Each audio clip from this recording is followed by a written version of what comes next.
রাধে রাধে বন্ধুরা, আশা করি তোমরা সবাই ভালো আছো আর আমিও বেশ ভালো আছি। আজকের ভিডিওটা আমি আমার বাবাকে নিয়ে কিছু বলবো বলে তৈরি করতে বসলাম। আমার বাবাকে নিয়ে আমার মনের অভিব্যক্তি শুধুমাত্র। আমার বাবা সারা জীবন আমাদের কাছে একটা বন্ধুর মতো।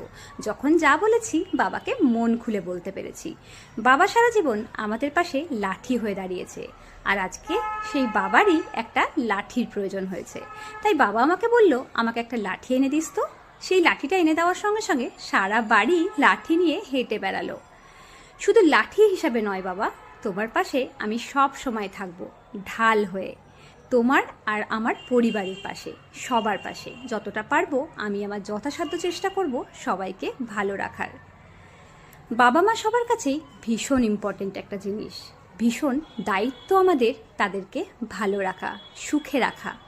তারপর আর কি, বাবাকে নিয়ে চলে গেলাম একটু খ্যাপা মায়ের দর্শনে। তার সাহসেই তো আমরা আজ যা কিছু করতে পারি। ঈশ্বর না থাকলে আমরা হয়তো অনেক কিছুই করতে পারতাম না। তারাই তো যোগায় আমাদের মনে সাহস। তাই সবাই ভালো থেকো, সবাই সুস্থ থেকো, আর সবাই বাবা মাকে যত্নে রেখো। রাধে রাধে, শুভ দুপুর, টাটা।